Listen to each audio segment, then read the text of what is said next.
are interesting to people. We have a little mini spat between Bethenny Frankel and Erika Jayne. I'm dying to know all of your thoughts on this, by the way. So it's like, so I guess Bethenny said, with everything last season happening with Erika, oh, by the way, Tom Girardi owes Dennis, her ex Dennis, who died of an apparent overdose, a few years ago, that one of the people that Tom defrauded or owed money to or whatever was Dennis. And so then Erika was just on Watch What Happens. And Andy, I guess, asked her, is this true? Did Tom owe Dennis money? Because it involves Bethenny. And she said a bunch of stuff. Look it up if you don't really know, guys. And she said, I don't know where Bethenny's coming from. Her guy's dead and mine's in a home. So whatever. So that's the sentence. She said, you guys can close your eyes and picture Erika saying this and that. Sure. Deadpan, her guy's dead, mine's in a home, whatever. So apparently Bethenny said that Dennis's, whole family was very upset, his children, about this statement. And Bethenny I don't know if you saw the latest video she posted where she's just like, I'm not on Housewives, and yes, I saw not that. interested I thought the response was great. This. Yeah. And she told everyone to kind of subtly get a life. She's like, what I want for you guys, that you have other things to do than pay attention to all this. And I was like, okay. Of course, I'm like, well, I'm going to be recording with David where we're going to do a deep dive on all this, but I appreciate what she said. I thought Bethenny handles it really well, which Bethenny was like, yeah, it was insensitive, but I don't really pay attention anymore. I'm never coming back to Housewives. You shouldn't either. It's not happening. Bethenny is not coming back, first of all. She's, guys, just give it up, right? She's over it. No, she's over it. I could see her surfacing on a different kind of reality show. Again, I loved Bethenny as a talk show host, and I could see Bethenny, and I like Bethenny on Shark Tank. I want more Bethenny on Shark Tank. Bethenny is great at business. Or if Bethenny had an MSNBC business talk show that was just about businesses, reviving businesses, I think she would succeed wholeheartedly. I think Bethenny isn't empathetic enough. She doesn't have that Oprah card. Oprah, it didn't matter who she was talking to. Oprah could connect to anyone because there was just a sensitivity about Oprah, And that's how she got the big interviews. Right. Because I think people knew they were always going to be respected. They were going to be understood because Oprah had been through shit. Bethenny, I don't feel... Bethenny's just that, and she admits that, right? She kind of has that harsh way. Listen, people didn't love her talk show. Not everybody loves her podcast. Lots of people aren't such a... No, Bethenny would sit there and say, come on, whatever. Why you upset? Get over it. And that doesn't really work.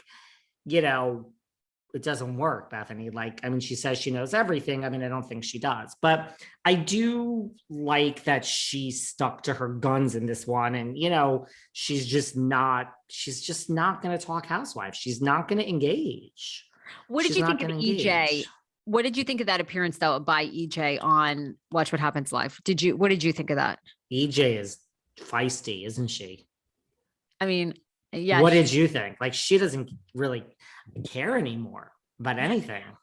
She's done. No, she just is what the fuck? Yeah. And there's somebody else that probably wouldn't be good with a talk show, right? Because EJ doesn't really have time for it, EJ, she was cutting Andy off at points and just being well, what? What's your point? basically, right? I think EJ, look, I have no basis to know this. This is just me putting my crystal ball, my psychic hat on. I think Bethenny is over Housewives and won't engage. I think there's a part of Erika is completely over this scandal with Tom. And personally, I think that Erika is still in love with Tom. I think Erika will love Tom forever. Look, I could be way out of line and maybe I'll regret this. You think she still loves Tom, huh? Oh, totally. I think she still loves him. She all but said it on episode 1 of Real Housewives of Beverly Hills this season. She said it's really hard. I think, Tom was everything. I think she wants to move on, find a rich guy. She doesn't want to talk about this shit, but she knows it's her bread and butter. Listen, a couple of things. I will stand by what I said, what in the beginning and what I say now. I still think I'm not making, just like when we talk about Nene Leakes' lawsuit, I'm not making a comment, good, bad, should give airings. I'm just saying this is my theory, and I've stuck to it since day one. I really think Tom did all of this, and I don't think Erika knew, but then I think she did know. I still go back to my you do? scenario. Yeah. Oh, see, I haven't told you. I've told everyone. I mean, people might be, this might be new because we get new listeners. I completely think that Tom came home that Erika came home one night. What? Look at how I leaned excited you're getting. in. You leaned in. I think Erika came home one night and she went into that Pacific, wherever that old Hollywood with the palm trees mansion painted yellow on the outside and she turned on the lights for that living room, and that long table was there, and sitting in the dark was Tom Girardi with one whole bottle of wine already drank, and he's on the second one, and the lights were off, and she's like, what's going on? Now, Tiago, the dog, runs up to her and is like asking, she's like, not now, Tiago. And she's like, what's going on? You're sitting in the dark. And Tom said, I need you to sit down. And she's like, baby, you are scaring me. He's like, sit down. And she runs and scampers and sits down. And I think he then says, because listen, here's my thing.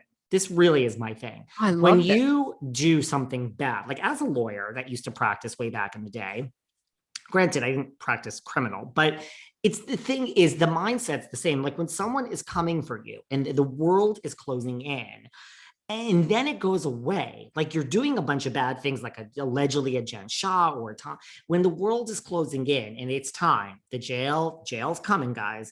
And then it goes away. You're like, oh, well, of course it's not coming. And then you shot your pants for a week, but then when it's over, 2 weeks later, you're kind of over it. You kind of forget how afraid you were. And then you go back to living your life and you get another 9 months, you get another year. Like you get a long period of time before you shit your pants again when something is closing in. So eventually this is just, and it goes away. So I truly think most of the time when they're coming to get you, it's like too late. Like nobody gets out and says, you know what? I got 50 million. I think I'm going to call it. I think I'm going to call it now because like, I know I'm going to get caught. So I think when the world, right, when the world is coming, I think it's too late. And so I think Tom probably knew this, but then it's too late. It's really crashing in. And he's like, today's the day. I got to run. And this is what I think. I think he sat Erika down and told her, and he's like, there'll be no burner phones. There'll be no meeting in the woods in the middle of the night. Like, this is goodbye. And this is my last act to you. I'm going to save you. I'm 81. You're 51. And I'm falling on the sword for you. And I agree with you. I think she loved him. And I think he saved her. And I think it was like, this is how we're going to do it. You're going to wake up. You will call E! News at 9:01. You will give a statement that we're getting a divorce. And, I mean, of course, she didn't know all the crap that was going to come. I thought he had dementia. I think that he staged this whole exit, and I don't think he's thrilled and his life is great, but I just think this was his last act of fall. And so I'm not arguing whether that exonerates her, because one could argue, well, you didn't know and then you did. And then if you really knew that he did this, you could have given money back. So I'm not even arguing that. I just think personally, I think that's how it unfolded. I think that he told her and he's like, we're not going to talk. We're not going to. And when someone tells you that and you look at them as the most brilliant lawyer in the world, which is how she referred to him on air, he's like, you will not slip up. You will not call me. You will not. But I do. So that's just what I think. You love that little story there. You're like, look, you set the scene. I mean, you set the scene, honey. And I could see that. I could see that. You could see that. Now, as far as but I agree also, like, I think, look, when the whole world is coming for you and hates you, it's kind of like, honestly, on a much